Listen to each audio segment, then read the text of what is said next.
Hi, everyone. Thank you so much for joining. We're going to talk today about case mix adjustment of CAHPS. This is session 2 of the summer learning series focused on stars. And last week's session was readmissions. If you haven't had a chance to see that, there's a recording available for you. And next week is going to be Health Equity Index, now known as EHO for All. Certainly an important part of the future of stars and rewards. But let's kick it off and talk about today's subject.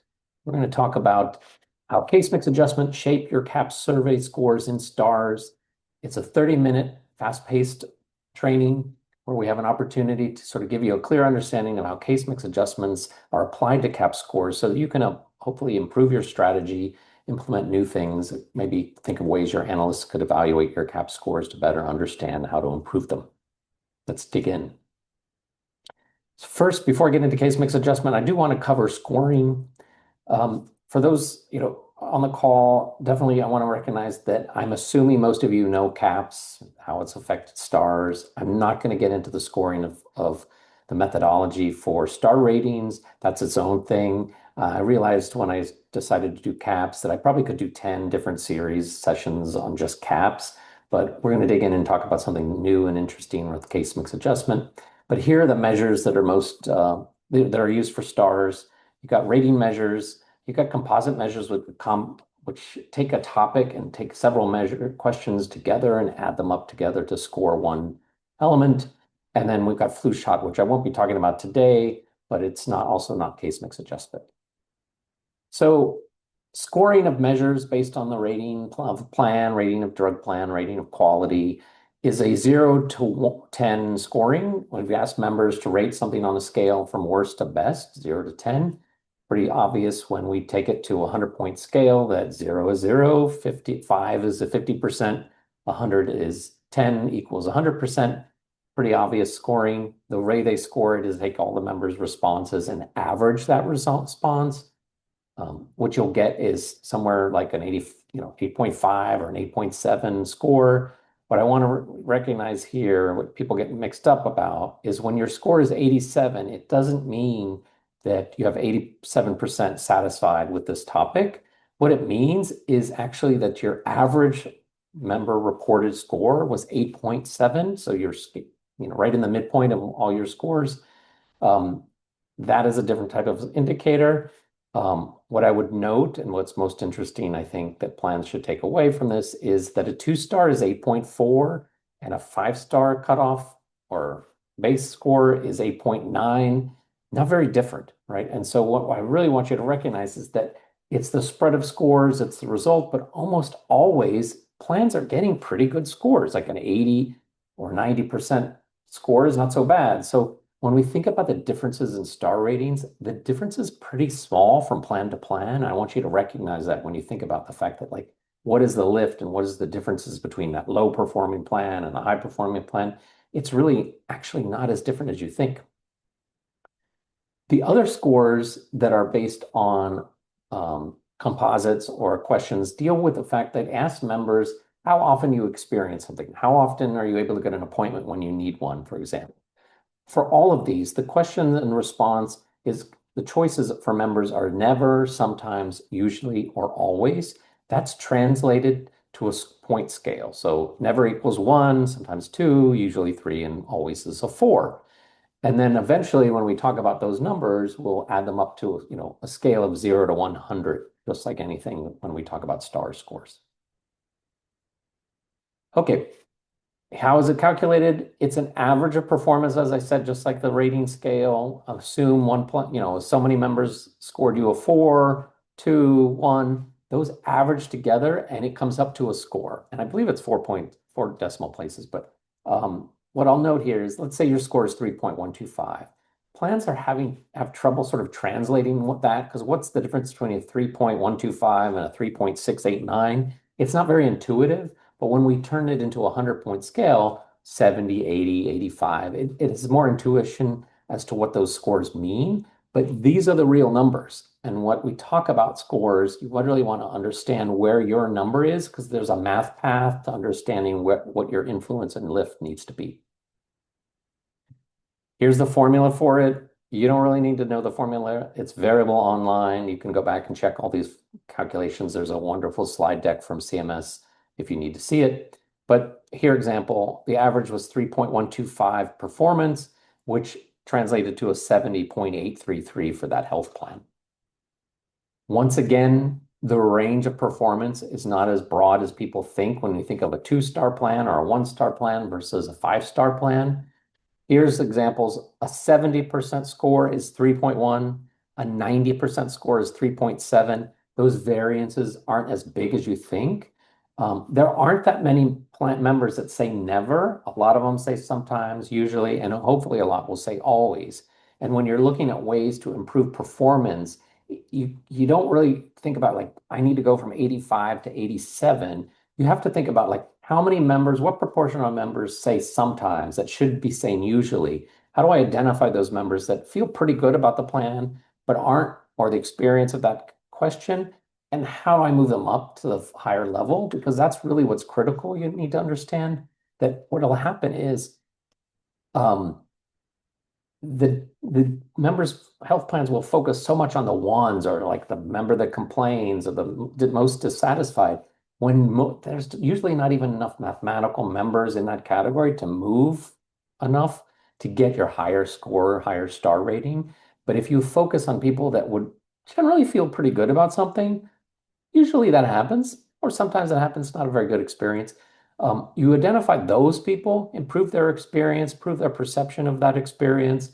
You're definitely going to see improved scores in CAHPS. So I decided to extrapolate these formulas into an idea of like what happens if one health plan had 400 responses.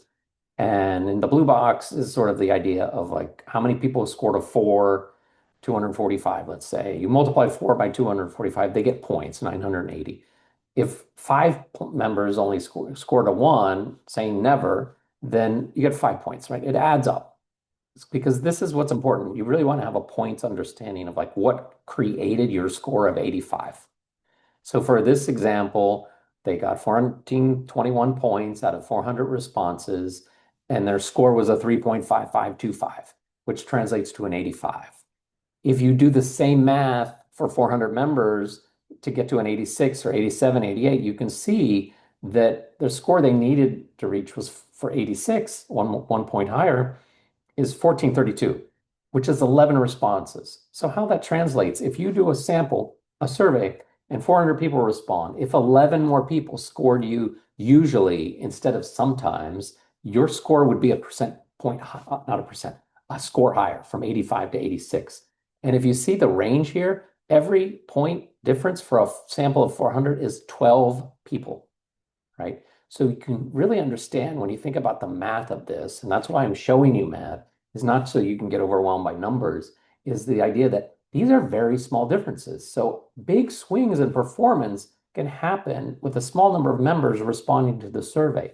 Who responds to the survey? Whether they say sometimes versus usually, whether they think of a scale of 0 to 10, well, 8 is pretty good, but for a CAHPS score and stars, 8 is not very good. So you want to see how can you get people to score differently, respond, identify members in a different category to improve your performance. But 11 people in a survey is could be a major difference.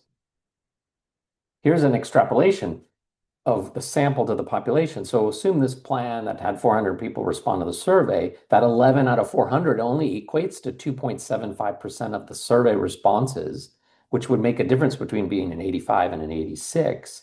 If you take that and put that at 2.75 to the, let's say the health plan has 50,000 members, it's only 1375 members. Amazing. Like that's not very many members. Now, if we only knew who those people were and we could focus on just 1,500 members out of 50,000, easy peasy, CAHPS would be easy. But it's not true.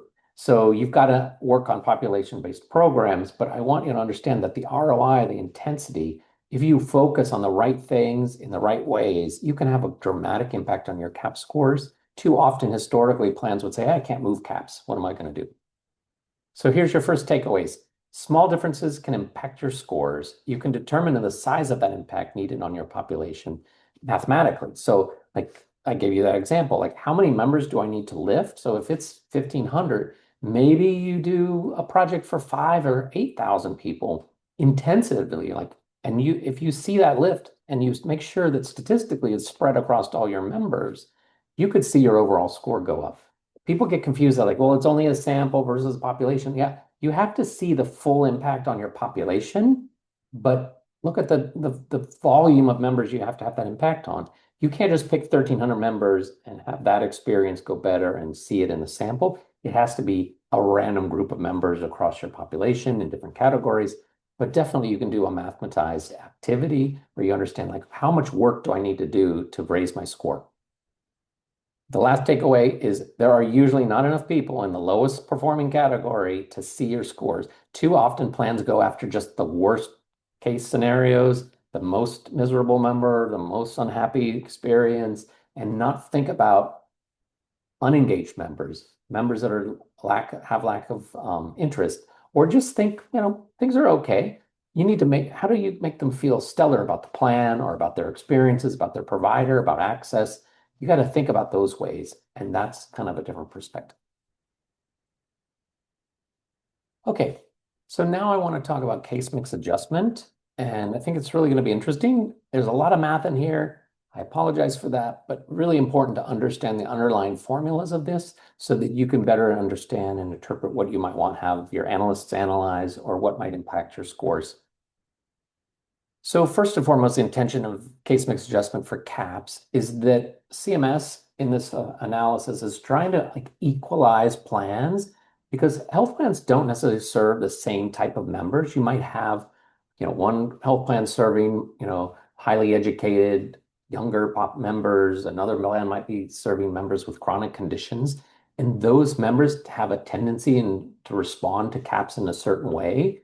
And so to even the playing field. So if you are, a plan that fully invests in, low income chronic members, we don't want to penalize you if you give us lower CAHPS scores. We want to reward that effort, and we don't want plans to sort of cherry pick either, which is the whole idea of CMS.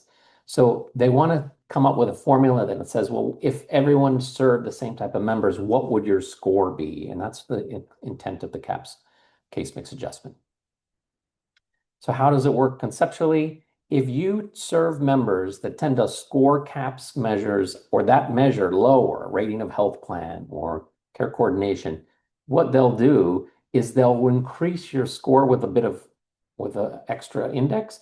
And if you serve members with a higher score, they're going to lower your score a little bit because it's based on the type of members you're serving. It's not based on your score. If you are doing really well with low performing members, you're going to get bumped even higher. If you do poorly with members that are high, tend to score plans high, you're going to get for even lower. So conceptually, it's the expectation of the score based on how everyone else does. Okay, so CMS has a process where the vendor is hired by the plan, and then that's who does the raw CAHPS survey. They're going to give you your unadjusted results. They're the real responses from members. They're going to be what you analyze to understand what your true response rate is, your score is, and then it's unadjusted. They're not allowed to do the case mix adjustment. They could probably do estimates for you, and I'd ask them for it if you didn't get it. But CMS uses a contractor. CMS does the actual case mix adjustment.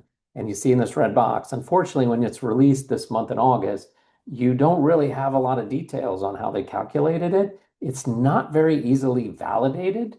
Maybe you can do some work, and maybe we can do a better job as consultants to help you, but they don't really give you the real data to actually assess whether it was done correctly. But CMS does that. And so one of the confusion happens is, well, my scores look good when I first got them, and now CMS comes out with a report that's different. There must be something wrong. No, it's this case mix adjustment and other things. So here are the variables that are assessed. They're going to look at age, whether the member is dual eligible, low income subsidy again. For self-reported results in the survey results themselves is health status, reported mental health status, their level of education, whether they used a proxy to help them or fill out the survey in their behalf, and then finally, whether they use a survey with an Asian language translation. This is based on who fills out the survey, not your general population. So if you have a tendency of certain members to fill out your survey that's different than your general population, that's going to influence your scores. So that might be something to understand when you look at promoting the survey. Okay, let's get further into the methodology. Here are the predictors. I put in red the categories that are negative. So these imply that these are people in these general demographic categories that tend to score this measure low versus high. But the green is just as important than the red, but we want to have a certain focus. So younger people, higher educated, people with fair, self-reported fair or poor health or fair or poor mental health actually will score results lower in CAHPS and then versus others, versus older members, less educated, right? Different expectations, different experiences. So you get a sense of these variables. One thing to note is these numbers are updated every year based on how everybody responded to the survey. So you could imagine maybe over the next 5-10 years, the adjustment for age might change because maybe as people get older, their opinions will change and experience will change. So these variables will change and adjust. They also change by measure. So it's measure specific and year specific, and it's not always going to be the same. So what's interesting here is this is a rating of health plan. Dual eligible members tend to score a health plan rating higher than non-duals, right? So it's elevated up, but that's not the case for every question out there. So you're going to want to understand, if you're really focusing in on measure performance, what are the actual coefficients and drivers of that score and where your members proportionally fall into those.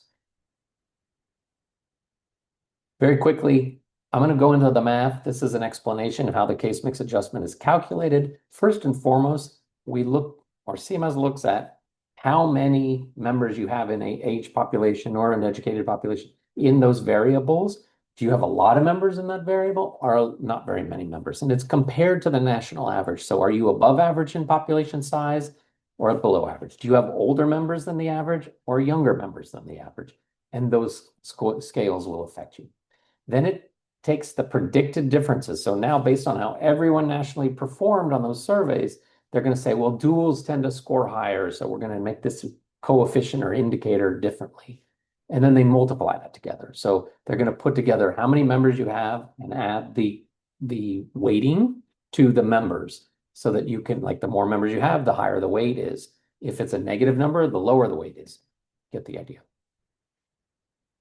So here's an example of weighted variables for age category. One thing to note is every variable is in there and it's independent. So if you have a lot of older members and you get a positive lift coefficient, but you have not as many negative members, the negative goes up. Like it adjusts two different ways. So if you have members in the middle versus different young population and old population, your average of that will come together in a total. Okay, so here's an example. Let's look at the last line, 85 years and older.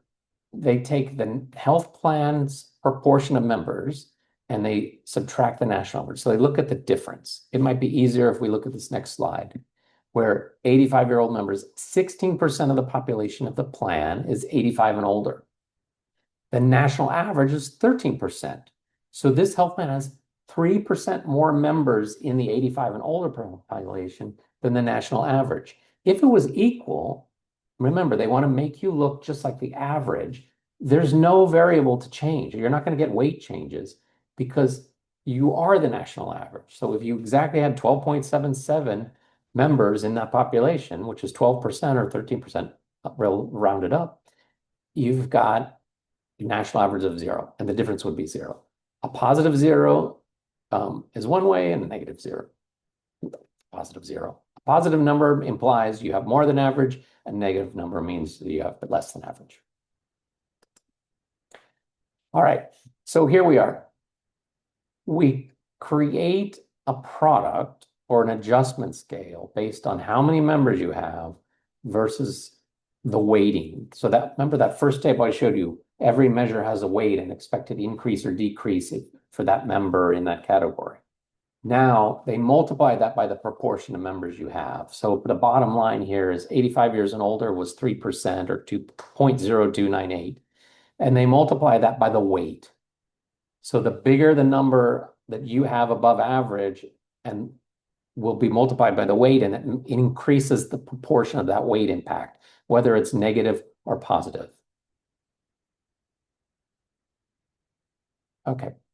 This is an example of if you have a group of members that score you positively, right? So the weighting is positive. If you have 0 members compared to the national average, meaning you are exactly a national average, again, the adjustment is 0. If you have a lot of members in that population, your adjustment will be positive. If you have less than average membership, so you have a less smaller population, they adjust you down, right? So the weight is high for 85 and above, but when they adjust you, they're adjusting you down because you have less members than normal. Remember, they're trying to equate you to the average. That's the negative group.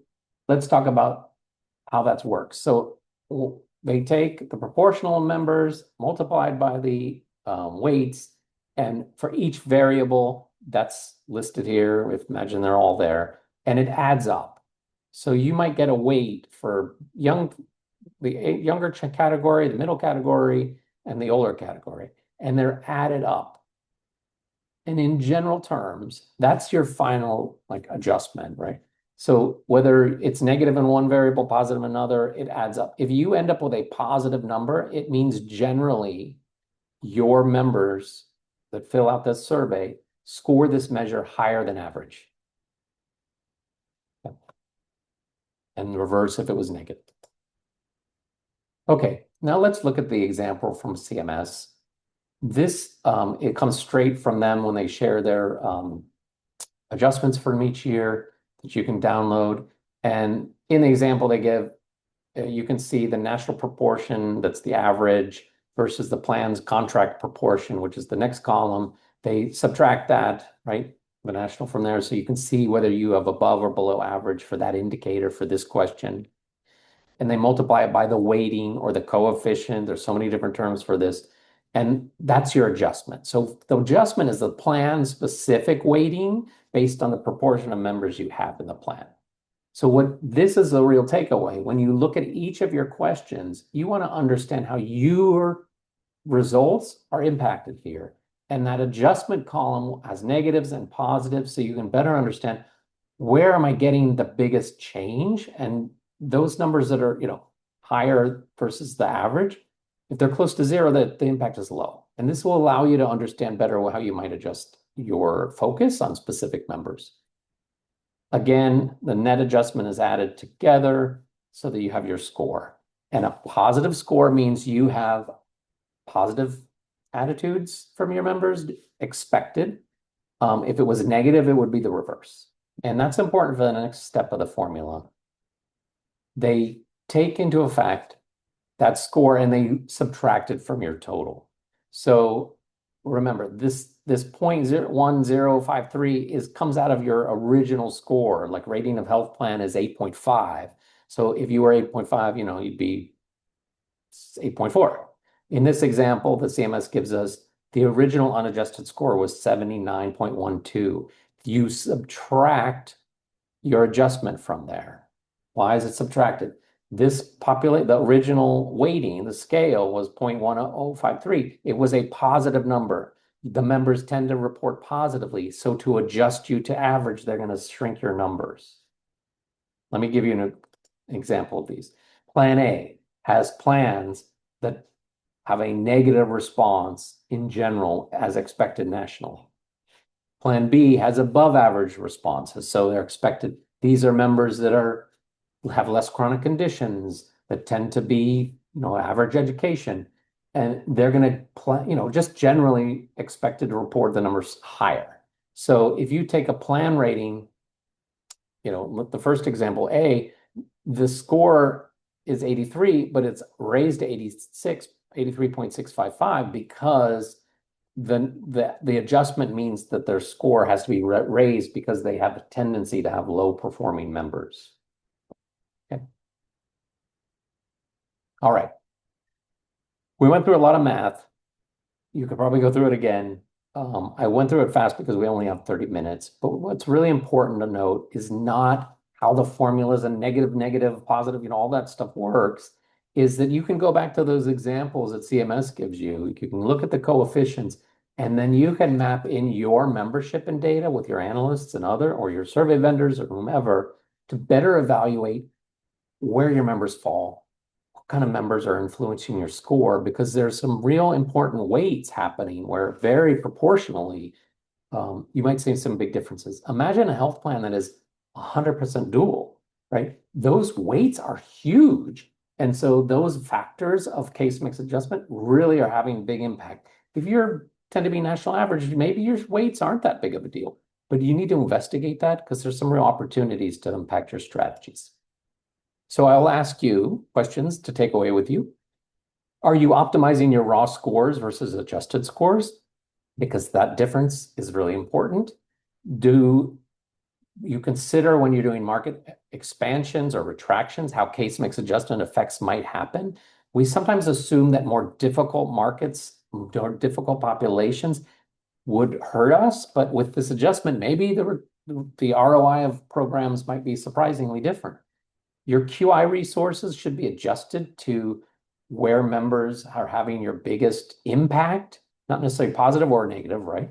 And you could be missing some competitive opportunities in examining rural, dual, less educated members, more educated members, and examining how you might engage them specifically with the challenges they're experiencing to better influence your results. And then finally, do you have incentives aligned to this? So maybe when you talk about provider incentives or internal project bonuses, that you reflect the adjusted score, not the raw performance score. A very interesting way to kind of mathematize that. All right. And finally, strategic implications. Population strategies are critical. You can readjust your ROI for your quality focus. And your star rating impact is, again, based on small numbers. The differences are even a bigger deal when we talk about how star ratings are calculated because of statistical improvements. That's a discussion for another day. But I want you to take that away, that these small differences, then if you tie them to how case mix adjustment is done, you could have a real better understanding of your membership, your population, and how you would influence those results. And I encourage you to do that kind of work. All right. 30 minutes goes fast. I appreciate you joining and listening and attending this session. What I would encourage you to do is if you have questions, you can reach out to me. And I definitely will try to answer those questions. I look forward to having conversations more with plans on how they can improve their CAHPS scores. I want to encourage you to sign up or watch the Health Equity Index session, which is next, or go back and look at the readmission session, because I think these sessions would really help you improve your star ratings. But thanks so much for joining us today, and I wish you the best and hope you'll join us again.